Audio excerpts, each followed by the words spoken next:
我叫沈星瑶，正在经历人生中最玄幻的一刻。任务与顾明对视，直到他先移开视线。失败惩罚，随机抽取一位路人，对其大喊：“我是猪。”有病吧？星瑶，你看那个是不是顾明？他又被哪个妹子表白了？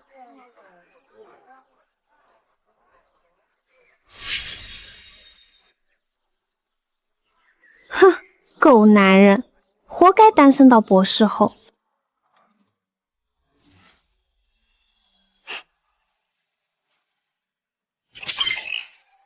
比就比，谁怕谁？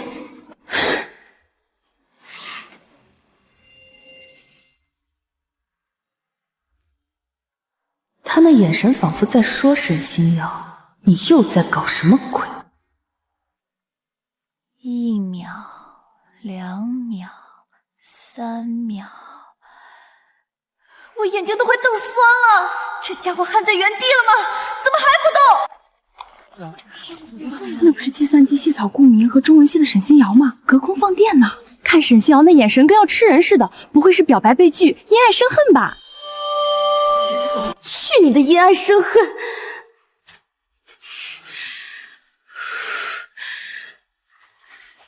告诉自己要冷静，输了就要对着路人喊我是猪，我的脸还要呢。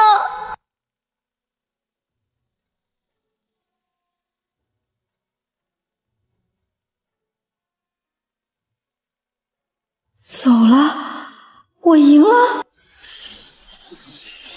任务完成，获得奖励。星瑶，顾明刚刚说的对你笑，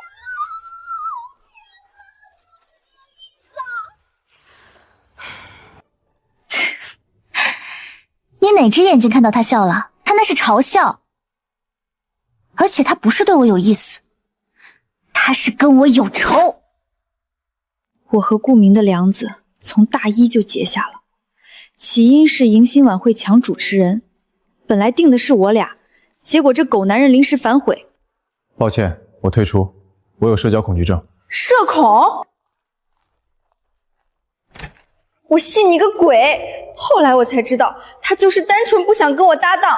从那以后，我俩成了全校皆知的死对头。凡是有他参加的比赛，我必定报名；凡是有我参与的活动，他扭头就走。梁子就这么越结越深。我以为那诡异的弹幕事件只是个偶然，没想到第二天他又来了。这次是在思修课上，教思修的张教授是全校闻名的铁面阎王。他的课没人敢逃，没人敢迟到，更没人敢睡觉。他看谁都像看一堆会走路的期末成绩，因为他会不定时点名随机抽人，答不上来平时分。喂，千万别点我，千万别点我！沈星瑶，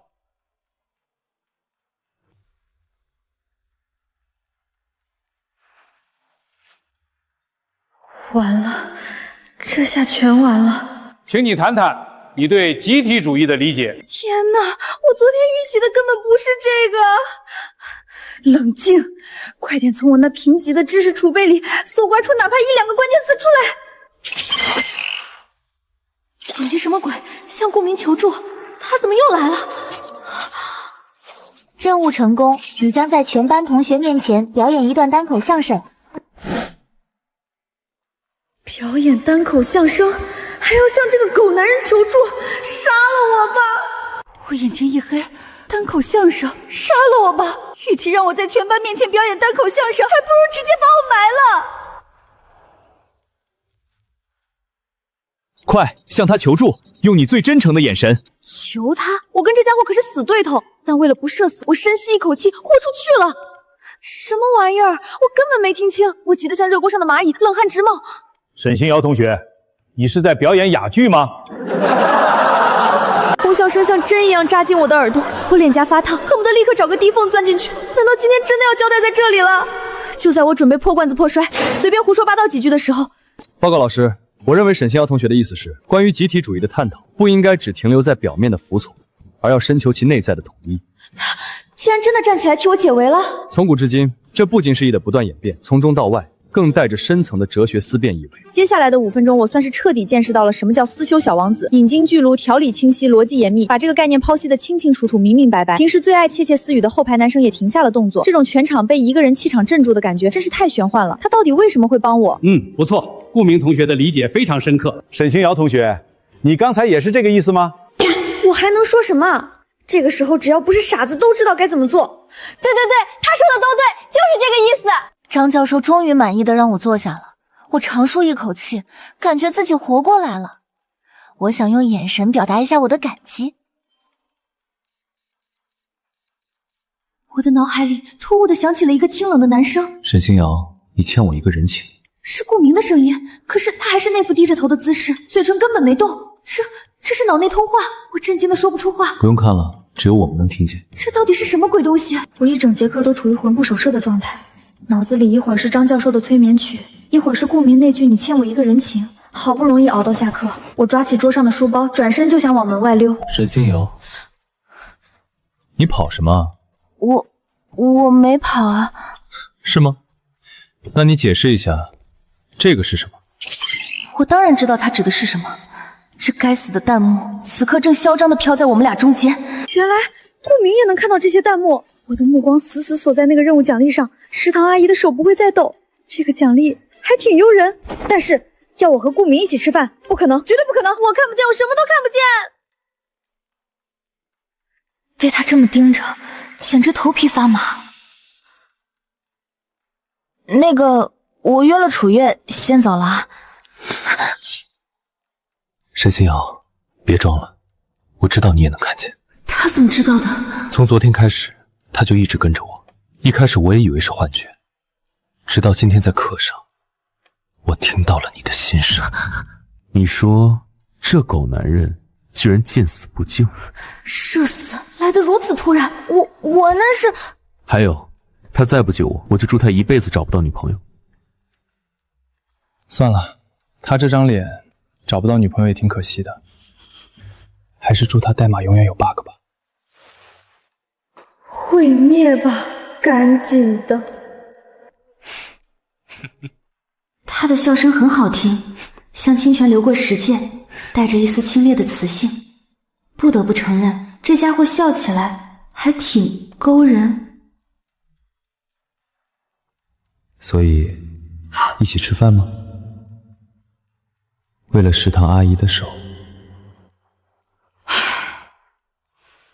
吃，现在就走。理智告诉我，应该立刻拒绝他，离这个诡异的男人和诡异的弹幕越远越好。但一想到食堂阿姨那爬金森一样抖动的手，实在是太劝退了。我挣扎了整整3秒钟，最终还是屈服了。好吧，不过我警告你，这只是为了任务，你别多想。我多想什么？是啊，我让他别多想什么，难道我还怕他喜欢上我吗？自作多情。走吧，去2食堂，我想吃麻辣香锅。手腕上似乎还残留着他掌心的温度，有点烫。我俩谁也不说话，只能听到彼此交错的脚步声。增进个屁的感情！我跟他除了仇，没别的感情。为了这破系统，竟然要把我和死对头强行绑定在一起，只能被动接受这种屈辱现状。不行，为了打破这该死的沉默，我决定找点话题。那个，你是什么时候开始看到这个东西的？昨天下午。那你就没有觉得很奇怪吗？奇怪，但似乎也不是不能接受。这人的接受能力是不是有点太强了？难道你就不好奇他到底是什么东西？为什么会选中我们？好奇，所以我正在研究。你怎么研究？我是计算机系的。哦，对，他是计算机系的系草兼学神。听说他大一跟着导师做项目，还得过什么国际大学生程序设置竞赛的金奖，是个货真价实的大佬。所以你有什么头绪吗？暂时没有。它的逻辑很奇怪，像是一种基于现实世界的强制交互式游戏。强制交互式游戏？它发布任务，我们完成任务获得奖励，失败则会受到惩罚。听起来跟我们平时玩的游戏差不多。但它的任务内容似乎都和我们2个人有关。确实，从昨天的死磕对视到今天的思修课绝望求助，再到现在的共进午餐，每一个任务就像一张无形的网，把我死死困住。他根本不给我们任何逃避的机会，无论我怎么挣扎，都把我和他强行绑定在一起。这破玩意儿到底想干嘛？一步步，一环环，全都是冲着我和他来的。难道是想撮合我们？不可能，不可能！月老牵钢筋都牵不到我俩身上。到了食堂，我才发现顾明说的一点没错，食堂阿姨的手真的不抖了。我激动得热泪盈眶，这绝对是这个破系统出现以来唯一一件好事。那个，谢谢你啊，不光是为了思修课，也为了这满满一盘麻辣香锅。不客气，反正我要吃。果然，人与人之间的差距比东非大连骨还大。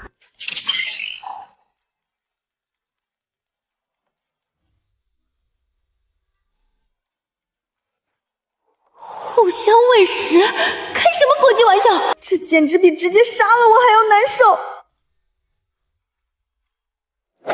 他显然也被这个任务的无耻程度给惊到了，在食堂大喊我爱你，这要是喊出来，我大学4年直接买火星站票离开地球了。互相喂食？这破系统是懂怎么让人社死的。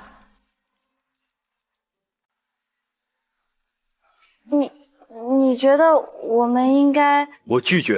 我也拒绝。开什么玩笑？让我喂他吃饭，还不如让我去跟张教授再探讨一下集体主义呢。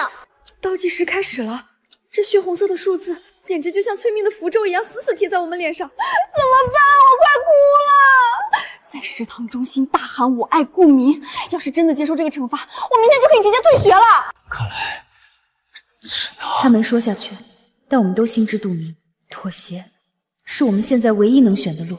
时间不等人，每一秒的流逝都在狠狠凌迟我的理智。张嘴。他的眼神好复杂，里面有毫不掩饰的嫌弃，有走投无路的无奈，甚至还有一丝我根本看不懂的情绪。快点儿，再不吃，我们俩就得一起上学校论坛的头条了。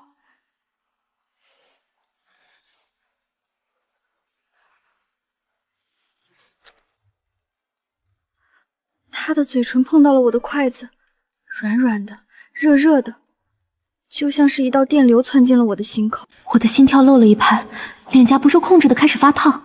刚才那个擦妆简直要了我的命。现在轮到他了。我沈星瑶平生最讨厌的食物就是青菜，这狗男人绝对是故意的。他那表情仿佛在说我只是随便夹的，心里才有鬼，你就是想看我出丑。倒计时还在继续，我认命的张开嘴，不就是一片青菜吗？我忍。一股熟悉的怪味瞬间席卷了我的味蕾。50，有必要这么精准吗？还贴心的配了成语。也是，毕竟在他心里对我的好感度估计是负100。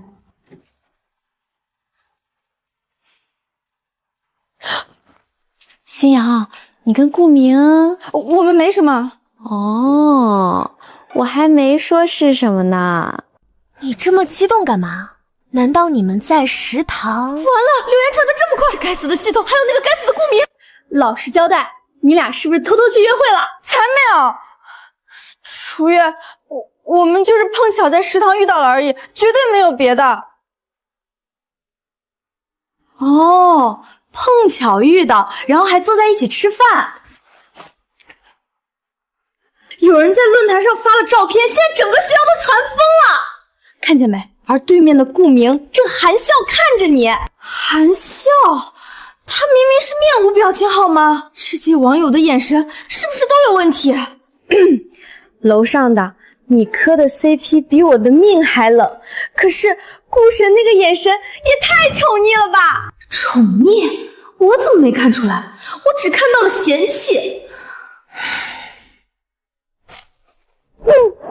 完了完了，感觉自己的清白已经跳进黄河也洗不清了。接下来的几天，我和顾明的名字被死死地锁在了一起。无论我走到哪里，都能感受到来自四面八方的八卦的目光。新瑶，别想跑！你跟顾明到底发展到哪一步了？我都说了800遍了，清清白白，真的什么都没有。你们俩是不是在偷偷谈恋爱？什么时候官宣啊？我连份子钱都准备好了。我跟他解释了无数遍，我们只是普通同学关系，但他一个字都不信。而那个该死的系统变本加厉的发布任务，每一个任务都充满了甜腻的恋爱氛围感。我和图片2就像2个被系统设定好行动的角色，配合完成一幕幕设定好的约会场景。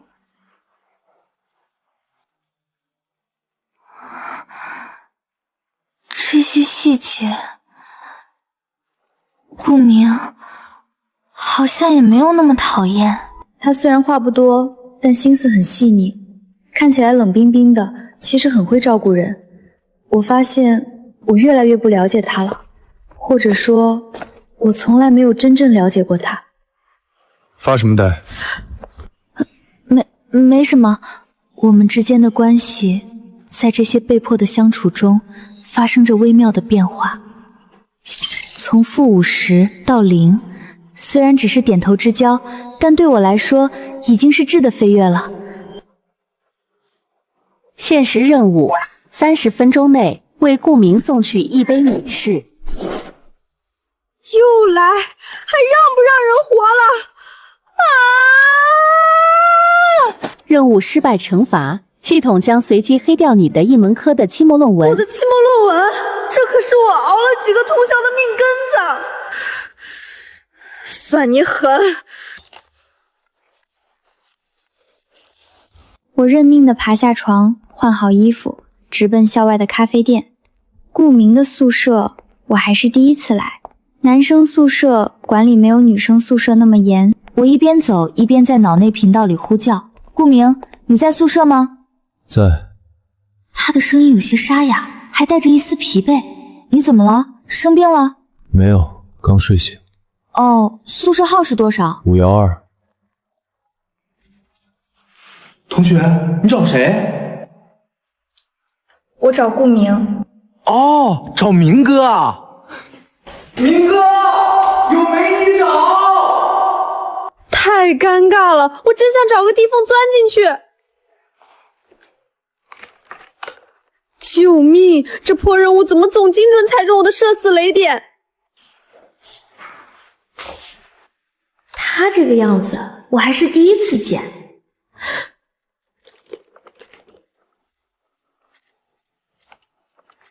你怎么来了？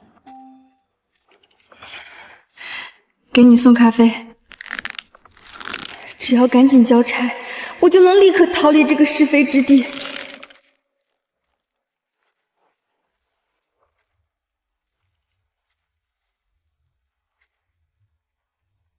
任务。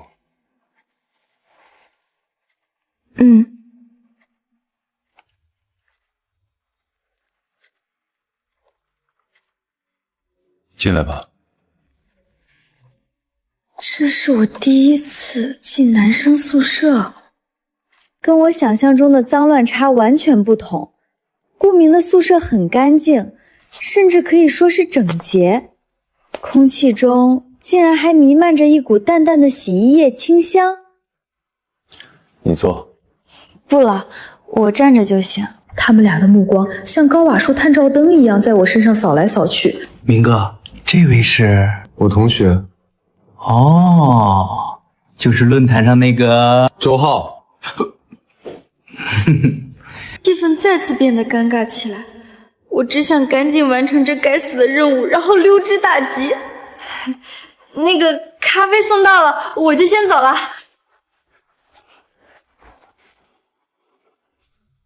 等等，他的掌心好热，隔着一层薄薄的衣料，那股滚烫的温度直逼脉搏，猛然一颤，我连大气都不敢喘。还有事？你先出去一下。明白。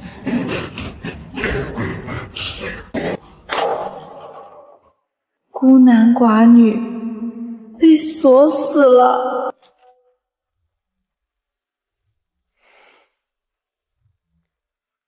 既然逃不掉，只能硬着头皮听他到底要解释什么。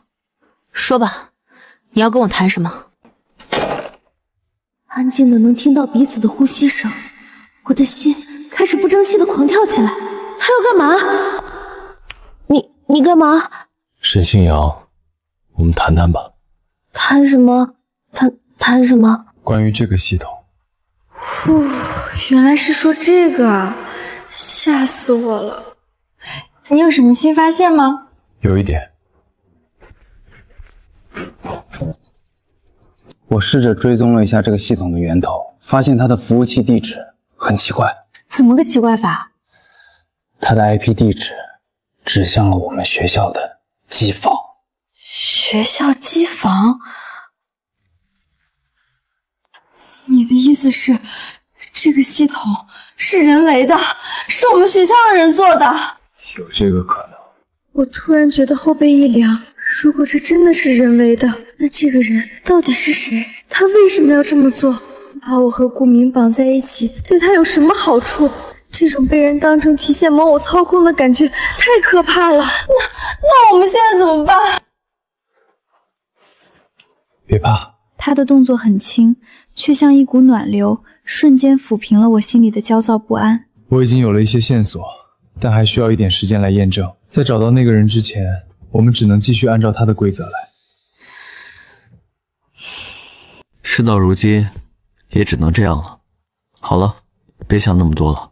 今天谢谢你的咖啡。不客气。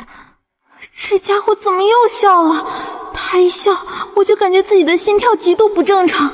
不行，我怕再待下去，我的脸就要熟了。那个，我真的要走了。我送你。不用，我自己可以。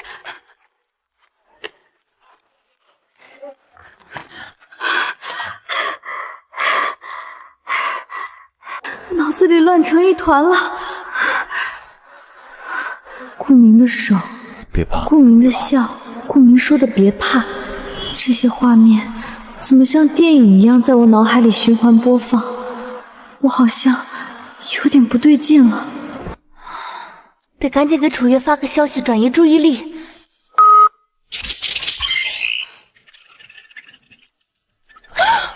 这又是什么鬼？真心话还是大冒险？感觉哪个都是深坑啊！沈星瑶，你选哪个？显然，他也收到了这个变态任务。我不知道，你呢？我选真心话。为什么？因为我不想再对你说谎了。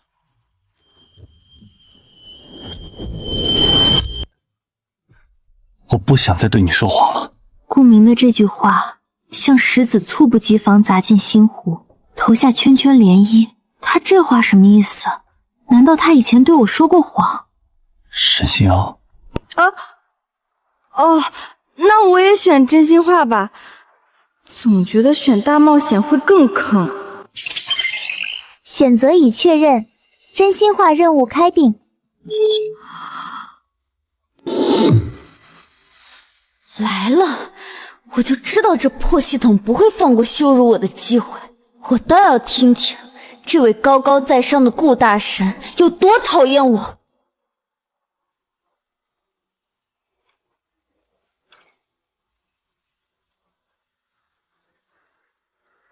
没有。没有，这是什么意思啊？什么叫没有？就是字面意思。我想了很久，发现想不出你有什么让我讨厌的地方。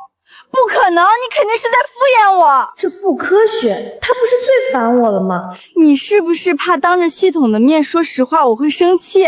不是。那你倒是说啊，比如我脾气不好，成绩差，长得丑，你怎么可能连一个讨厌我的点都找不出来？如果非要说讨厌什么，我只讨厌你离我太远。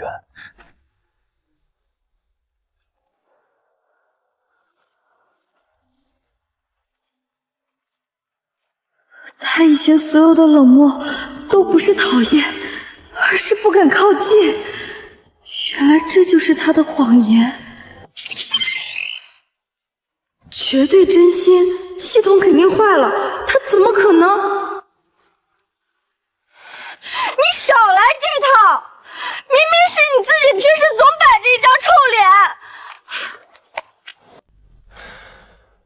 如果非要说一点的话，我讨厌你，总是离我那么远。我的大脑宕机了。他说什么？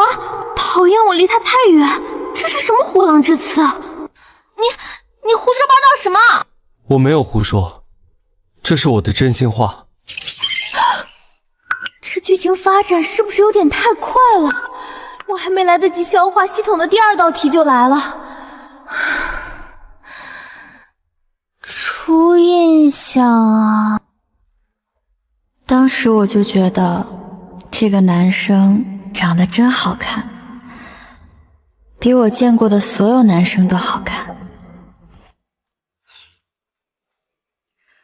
我觉得你特别能装，明明长了一张人畜无害的脸，偏要摆出一副生人勿近讲钻的表情，明明心里什么都懂，偏要装作对什么都不在乎，每天端着个学神的架子，谁跟你说话都爱答不理。你以为你不食人间烟火？错，你那就是纯纯的装腔作势。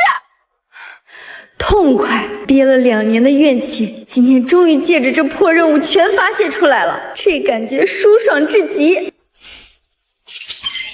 半真半假，这破系统是不是坏了？难道他检测出了我前半句觉得他长得好看的心思？半真半假，看来沈同学的初印象里还有没说出来的部分。尤其是后来你还放我鸽子，我就更觉得你是个表里不一的大骗子。憋了这么久，终于把心里话说出来了，浑身舒爽，没声音，肯定气得想打人，活该！谁让他先说那些奇奇怪怪的话？不是吧，这也能检测出来？沈星瑶，你刚才撒谎了。我没有。你有，你只说了一半的真话。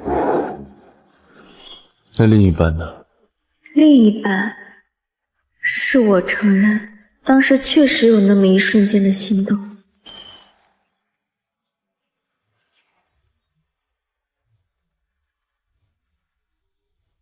在看到他站在光里的那一刻，确实心动了，但这种话怎么可能说得出口？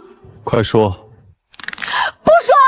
不说的话，系统会判定任务失败。失败就失败，我豁出去了，不就是随机黑掉一门课的论文吗？大不了我熬夜重写。任务失败惩罚已经更新了。什么？大冒险？这系统怎么还能自动切换模式的？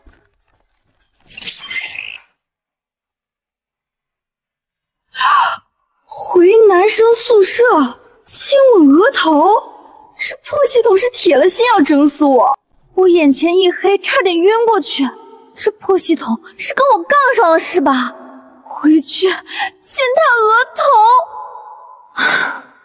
不回去，天知道这个破系统还会搞出什么幺蛾子！两害相权取其轻。我的脚步沉重的像灌了铅，每走一步，我的脸就更红一分。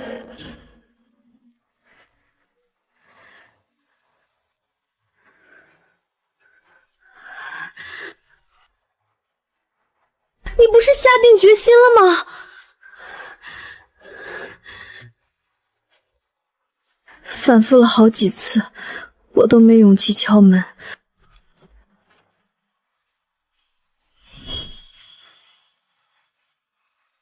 他的眼神很平静，仿佛早就料到我会回来。你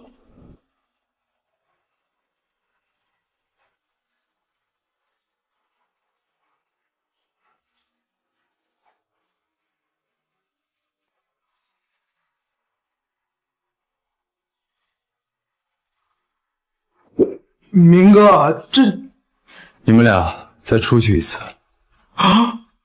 现在，立刻，马上！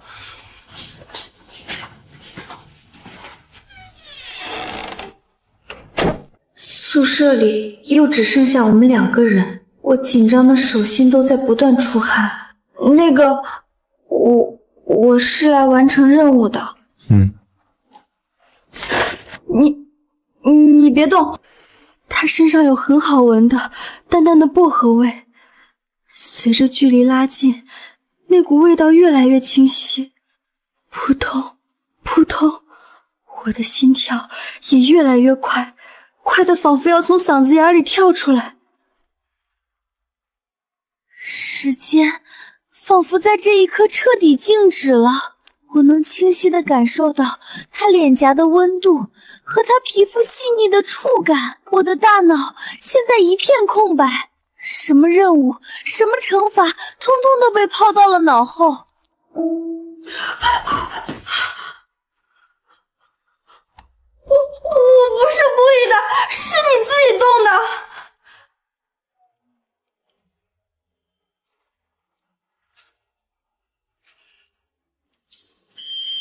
他居然害羞了，这可是那个永远面不改色、高高在上的死对手顾明啊！我第一次看到他这副手足无措的样子，不知怎么的，竟然觉得有点可爱。沈星瑶，你刚才的真心话另一半是什么？他居然还记得这个问题，完了完了，我的脸现在肯定红得像个煮熟的番茄，腾的一下又烧了起来。我忘了。是吗？真的忘了。干嘛突然靠这么近？这压迫感简直让人喘不过气来。这下真的退无可退了。这是一个极其狭小又密闭的空间，他身上那股好闻的薄荷味像是无孔不入的网，把我包裹得严严实实。现在可以告诉我了吗？又热又痒，救命！我的腿都快软了，我简直被他撩得晕头转向，大脑一片混乱。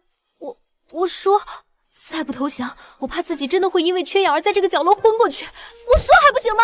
我承认，我就是觉得你长得帅，第一次见你的时候就是有那么一点点心动，行了吧？天哪，我都说了些什么？说完这句话，我真是羞耻的想当场去世。一点点，就是一点点。好吧，似乎不打算再追究这个问题了。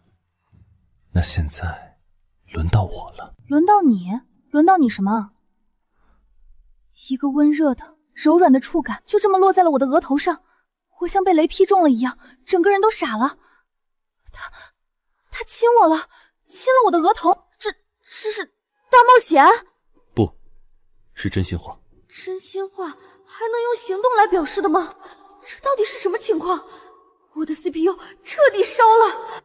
顾明，你到底想干嘛？我感觉自己的世界观正在被重塑。我想追你。追我？我没听错吧？那个高冷的、目中无人的、跟我有仇的顾明说要追我。今天是什么日子？世界末日吗？你开什么玩笑？我没开玩笑，沈星瑶，我喜欢你。从大一迎新晚会第一眼看到你，就喜欢上了。我彻底石化了，这信息量有点太大了，我需要时间消化一下。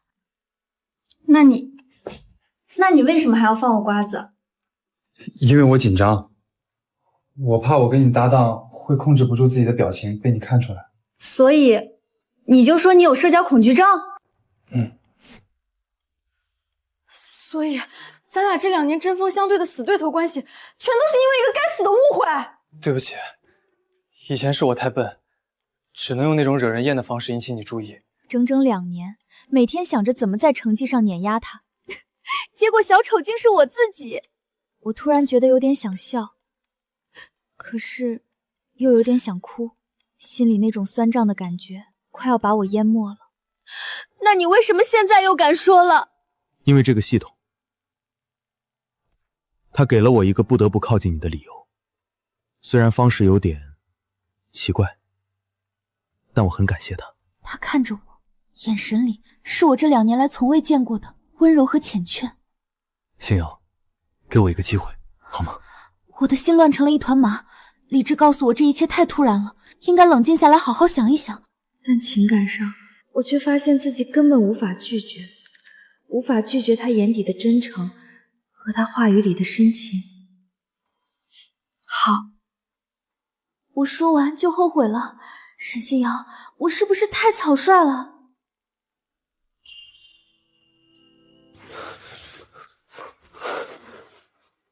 谢谢你。一下一下，都像是重重的敲在我的心上。我突然觉得，或许草率一次也没什么不好。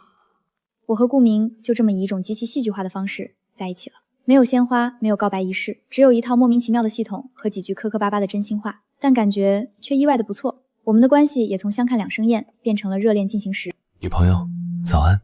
听着他的声音，我整个人都要融化了。我和顾明的恋爱谈得顺风顺水，甜甜蜜蜜，这种被宠溺的感觉太美好了。哪怕外面有再多非议，此刻我都不想理会。好感度面板上的数字，每天都在以坐火箭的速度往上涨，从死对头到情意绵绵，这一切发生的太快。曾经那个时刻威胁着要惩罚我的面板，现在居然变成了粉红色的撒糖机器。这种深关系上的转变，还真让人一时难以适应。那个系统也像是完成了他的历史使命一样，开始变得佛系起来。每天发布的任务不再是那些让过社死的尴尬指令，而是变成了这些情侣之间的日常。真是太阳打西边出来了，这个折磨人的破系统居然也会有这么佛系的一天。这种意外的收获让我对他都没那么讨厌了。就算他不发布，我们也会做。现在的系统就像是个狂热粉丝，每天变着法的让我们发糖。回想之前那些逼我当众出丑的魔鬼指令，现在的任务简直就像棉花糖，又软又甜。你们俩什么时候暗度陈仓的？我怎么一点都不知道？我把事情的来龙去脉挑挑拣拣的跟他说了，关于系统的部分我自动省略了。我们只是日久生情。日久生情？你俩前段时间不还跟乌眼鸡似的吗？少来，肯定有不知道的秘密。看着他这副八卦的模样，我知道他嘴上虽然这么说，但其实心里是真心为我感到高兴。毕竟我们现在可是全校公认的神仙眷侣。不过话说回来，顾神那种级别的男神，你是怎么搞到手的？传授经验呗。想知道？秘诀就是只要你脸皮够厚，就没有追不到的男神。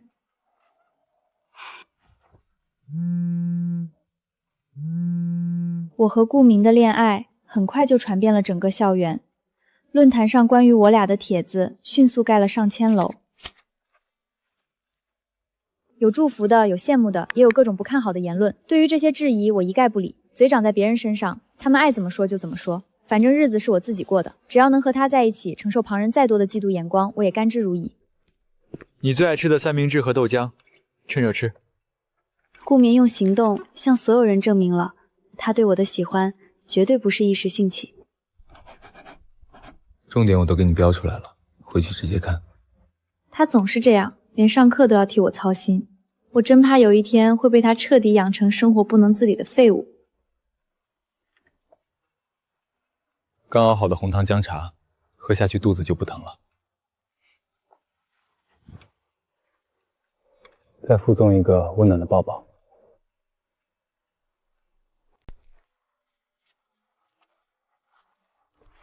沈星瑶，你能不能有点出息？我怎么啦？他把你宠得像个生活不能自理的废物，你现在除了吃还会干什么？我还会享受被爱啊！打扰了，告辞。我承认我有点飘了，但被男朋友捧在手心里宠着的感觉真的太好了，好到让我觉得以前那2年跟顾明作对的日子简直就是浪费生命。顾明，你还记得我们第一次见面的场景吗？记得。那你说说当时是什么场景，又是什么感觉？大一迎新，你穿着一条白色的连衣裙站在人群里，特别显眼。我当时就在想，这个女生真好看。听到他这么直白的话，我心里甜滋滋的，连夏天的风都变得没那么燥热了。那你还记得你后来放我鸽子的事吗？气氛突然变得有些微妙，这笔账可是让我们当了整整2年的死对头，我可没那么容易忘。怎么不说话了？是不是做贼心虚了？记得。哼，这笔账我可还给你记着呢。那你要怎么惩罚我？看着平时高冷的学神，此刻这副任人宰割的模样，我心里莫名有些暗爽。惩罚你，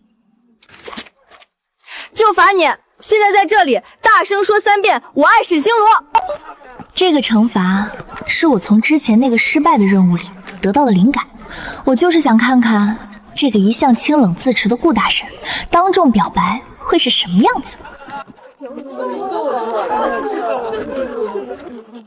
怎么不敢啊？不是不敢，就是觉得有点什么？有点丢人？算了，不为难你了。我刚想说我们走吧。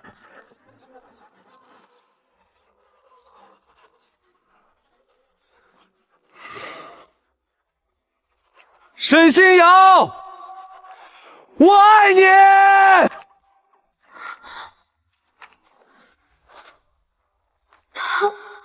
他真喊了，堂堂顾大神居然真的不要面子了。里面满满的都是我。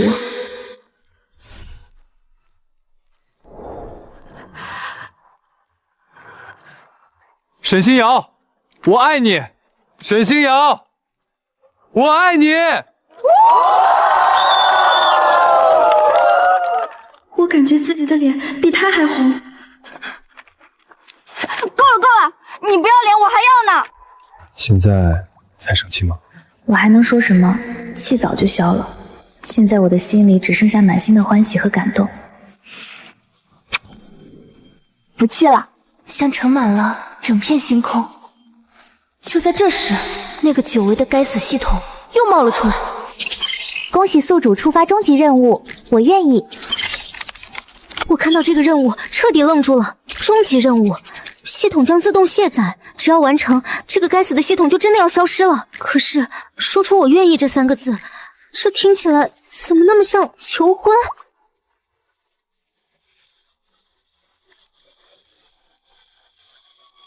顾明，这个任务我知道。他看着我，一直保持着沉默，看了很久很久，久到我以为他不会再说话了。我彻底傻眼了，这是什么情况？他从哪里变出来的戒指？哦，不对，他手里没拿戒指。要告白吗？沈星瑶，我知道，现在说这些可能有点早。他这是认真的吗？我们才刚在一起不久，我也没有准备好戒指，没有准备好鲜花，甚至连一句像样的求婚词都没有想好。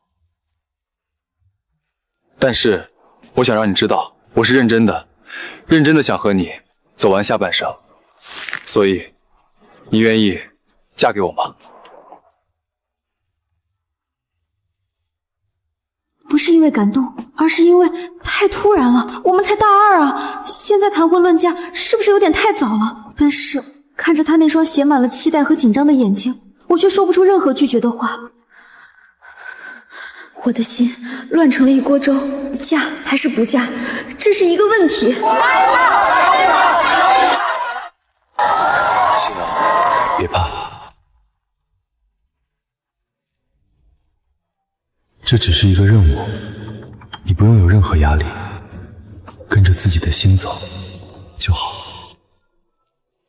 是啊，这只是一个任务，我为什么要考虑那么多？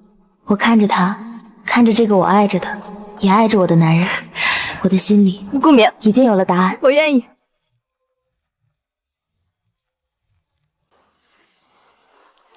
我愿意。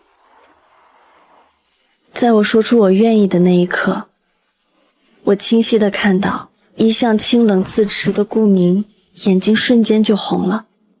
谢谢你，星瑶。过往那些被逼无奈的羞辱与挣扎，此刻全化作了滚烫的热流，我的眼泪再也控制不住地流了下来。随着最后一行字消散，那片纠缠了我这么久的血红色彻底从我的世界里消失了，一切都结束了。我本以为会狂喜，心底却诡异地涌起阵怅然若失的空落落感。虽然这个变态系统一开始让我抓狂到想撞墙，如果没有他强行发布的恶作剧任务，没有他一次次的无赖绑定，我和顾明或许一辈子都只是死对头。他就像一个调皮的赛博月老，用一根看不见的红线将我和顾明紧紧地绑在了一起。现在他功成身退了，可这也意味着从今往后我们失去了这把绝对坦诚的保护胆，未来的每一次争吵或是喜悦都只能靠我们用最真实的自己去摸索。没有了任务倒计时兜底，未来的路只能靠我们自己去承担未知的风险。在想什么？在想我们是不是应该给他道个谢。是应该。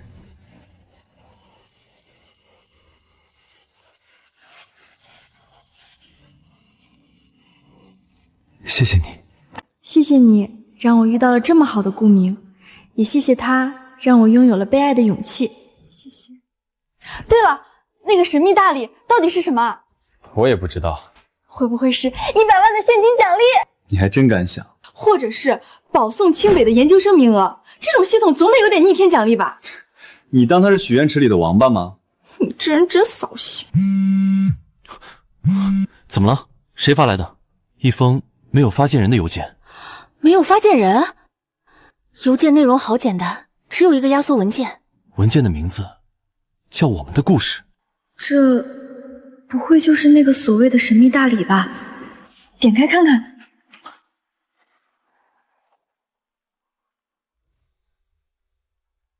这是我们接到的第一个任务。这怎么可能？视角很奇怪，像是上帝视角。当时周围明明没有别人，为什么会有这种旁观视角的录像？到底是谁拍的？能查到发件人 IP 吗？我试试追踪源地址。我一定要弄清楚这个视频真正的来源到底是哪里。视角很奇怪，像是上帝视角。思修课被点名，食堂互相喂食，宿舍楼下送冰美式，一幕幕都是我和他因为系统任务被迫绑在一起的社死瞬间。我的程序只为你而运行。我突然意识到了什么。他在心虚，他在躲闪，难道这一切……顾明，这首歌还有这个视频，以及那个系统是不是都和你有关？他的沉默，他的表情已经告诉了我答案。我的心像是被什么东西狠狠地撞了一下，又酸又胀。他骗了我，从头到尾，他连一个解释都不打算给我吗？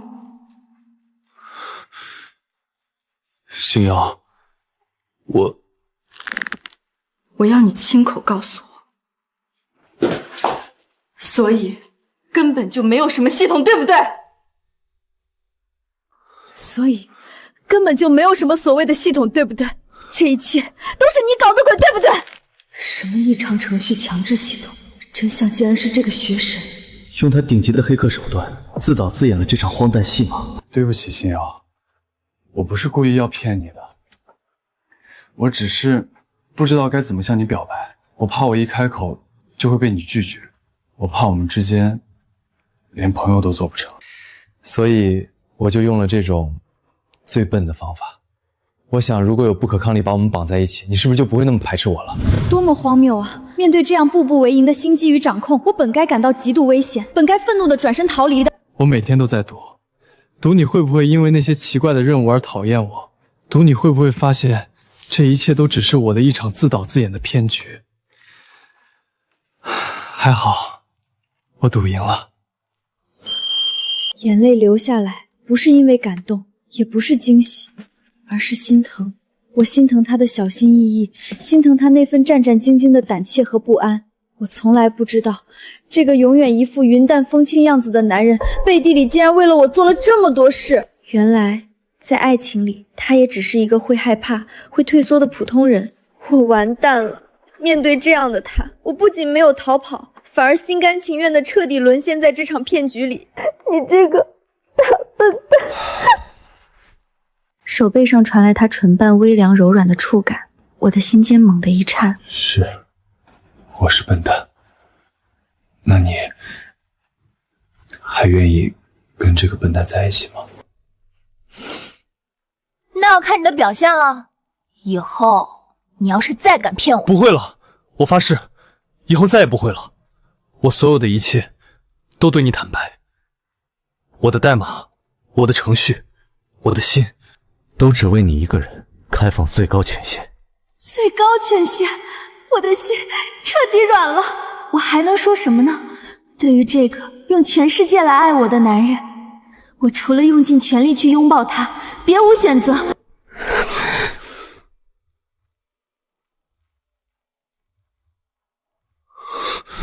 唇齿间带着失而复得的喜悦和对彼此最深沉的爱意。不生气了，好不好？生气，气你瞒我这么久，气你把我耍得团团转，气你明明喜欢我还装死对头装了2年。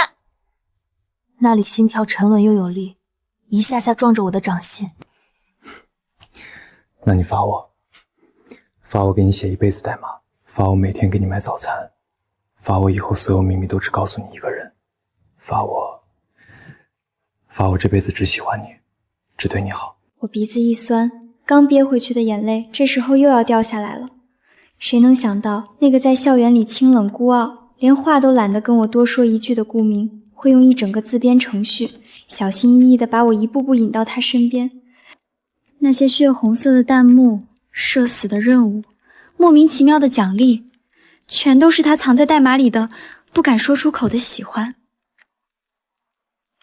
顾明，你真是个大笨蛋。是，只对你笨。我忽然想起视频最后那句歌词，我的程序只为你而运行。原来从一开始，这场看似荒诞的系统绑定，就是他写给我的最长情的告白。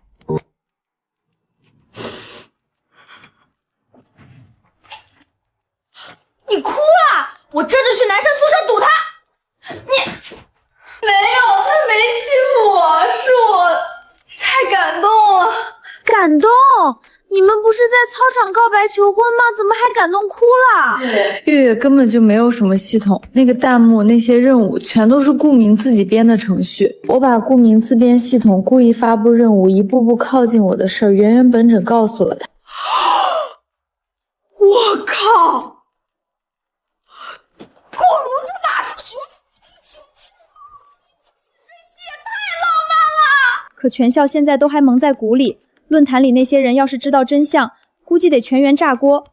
结果硬生生付出了沦为言情小说般社死女主的新代价。我以前还以为你们是死对头变真爱，没想到是暗恋天花板直接开大，这剧情小说都不敢这么写。是啊，小说都不敢这么写，可偏偏就发生在我和顾明身上。那你们现在算什么？求婚都来了，直接原地订婚吗？什么？我们才大2，求婚只是任务而已。话是这么说，但顾明的眼神明明是当真的。我看啊，他早就把你算进未来里了。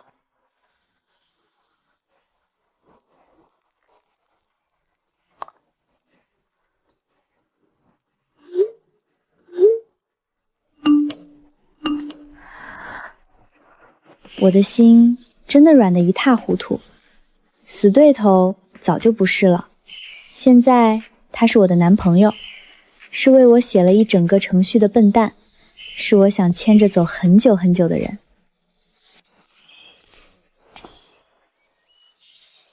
他站在这里，竟然比大一迎新那天还要耀眼。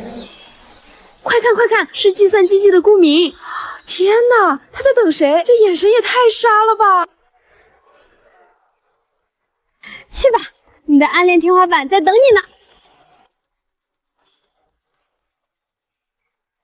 我去了。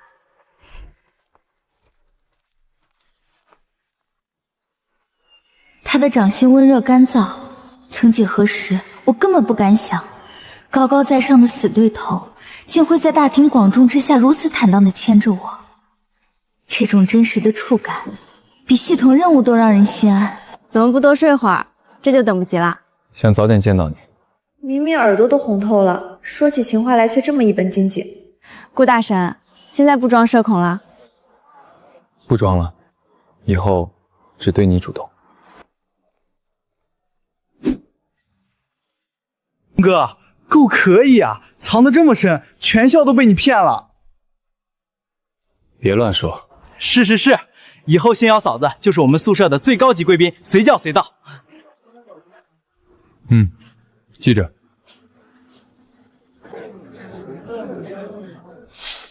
全班行注目礼的感觉，真是让人如芒在背。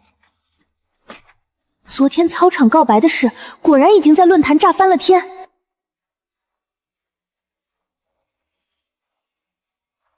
开心吗？就是有点不好意思。没事儿，以后习惯就好。去哪儿？下一节没课了呀。带你去个地方。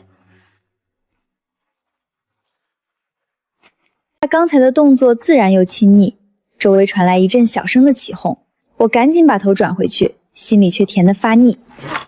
周末顾明说要带我去个地方，我以为是影院，没想到他把我带到了学校机房。机房？来这儿干嘛？到了最里面你就知道了。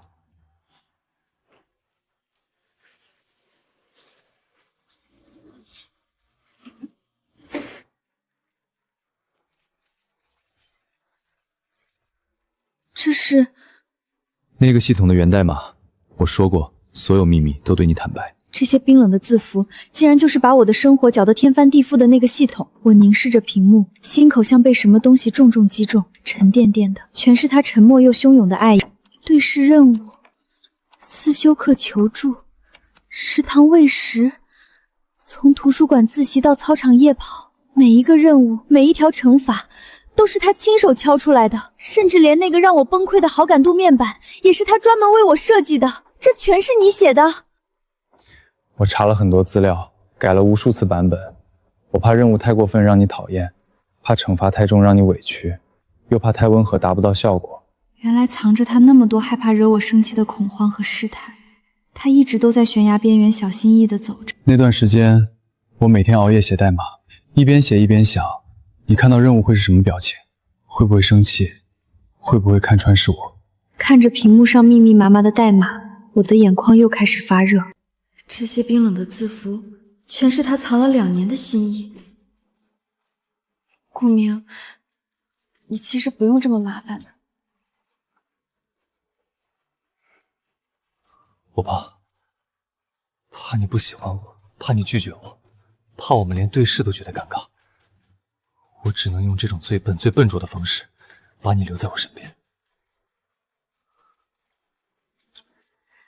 笨蛋，我早就喜欢你了。从大一迎新晚会，他站在台上发光的那一刻，从他在宿舍对我说别怕的那一刻，从他单膝跪地问我愿不愿意的那一刻，我早就栽在他手里了。幸好你也喜欢我。机房的阳光温柔洒落，我们将彼此抱紧，在这些为我而写的数字与爱意里，我真切感受到了他狂烈的心跳。顾明，你知道吗？那些曾经的误会，那些你在讲台上惹我生气的瞬间，甚至我们互相针对的每一天，还有那些尴尬到想找个地缝钻进去的社死时刻。现在想想，是不是也没有那么糟糕？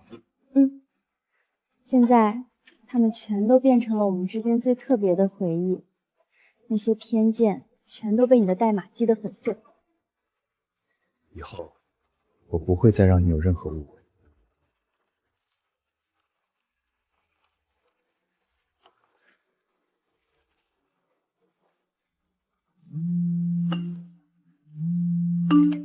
这么强迫不心虚，门也甜。那没办法，男朋友太好，实在忍不住。走吧，男朋友，去吃饭。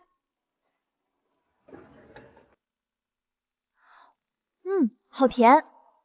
他的温柔从来都不张扬，却像这橘子的甜味一样，藏在每一个细节里。顾明，你当初为什么要选迎新晚会主持人，又为什么反悔？因为我听说主持人是……就因为这个啊？那时候我们明明还不熟，连话都没说过几句，没想到他居然那么早就喜欢我。我想和你站在一起。可真到了那天，我又紧张，怕自己表现不好，更怕被你看出来我喜欢你，所以我就找了社恐的借口。我一直以为他是个高冷学神，原来他也会像个青涩男孩一样胆怯。你真是，那么早就喜欢我，却什么都不说，唉，白白浪费了这么好的机会。现在不晚，以后你所有的舞台，我都陪你一起。在这一刻，我仿佛听到了校园里香樟叶沙沙作响的声音，全世界都变得如此温柔。今天是期末考结束，补偿你的一次正式的约会。这次没有系统任务了吧？没有，这次是我真心想约你。没有冰冷的倒计时，这是完全属于我们的真实约会。我终于可以安心享受这份偏爱。在一片暗色中，我脑海里全是那些荒诞又离谱的系统任务。现在回想起来，简直像一场不可思议的梦。顾明，你知道吗？其实我一开始特别讨厌那个系统。我知道。我觉得他把我耍得团团转，让我跟你做各种尴尬的事。可是后来，我慢慢发现，跟你待在一起，好像也没那么讨厌。你会帮我占座，会等我跑步，会记得我爱喝的奶茶，会在我紧张的时候说别怕。我那时候就想，顾明好像也不是那么坏。我也是，每一次任务对我来说都是奖励。能多看你一眼，多跟你说一句话，多碰一下你的手，我都觉得很开心。没有系统逼迫，没有惩罚威胁，更没有旁人围观。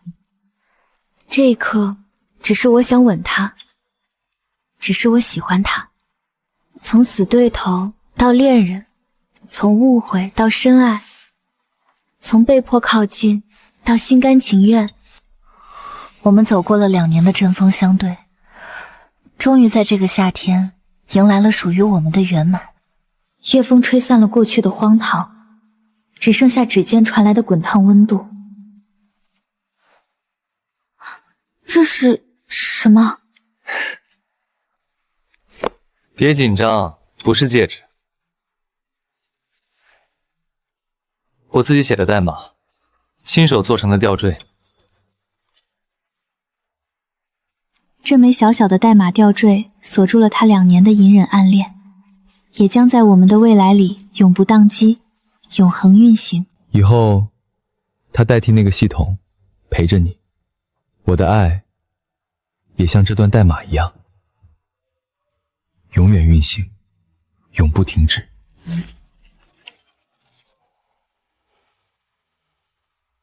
虽然是金属，贴在皮肤上却暖得发烫。这是属于我的专属代码。顾明，谢谢你，谢谢你喜欢我，谢谢你靠近我，谢谢你用一整个程序给我一场独一无二的告白，谢谢你让我知道，原来死对头也可以变成真爱，原来暗恋也可以有这么温柔的结局。该说谢谢的是我，谢谢你，愿意接受这个笨蛋的告白，愿意和我在一起。我看着他的眼睛，突然恍惚了。那些曾经折磨我的血红色弹幕，那些强制的社死任务，还有那些尴尬的惩罚，仿佛都在这一刻彻底粉碎。没有了系统的干涉，没有了任务倒计时，可现在的我却比任何时候都要靠近他，都要感到幸福。原来最好的爱情从来不是系统安排，不是外力逼迫，而是我喜欢你，你也刚好喜欢我，我们心甘情愿走向彼此。谢瑶，余生很长，我们慢慢走。好，慢慢走，一直走，走到很久很久以后。那段写满爱意的程序，从此只为我一个人运行，他的爱也只为我一个人开启。从今往后，岁岁年年皆是你。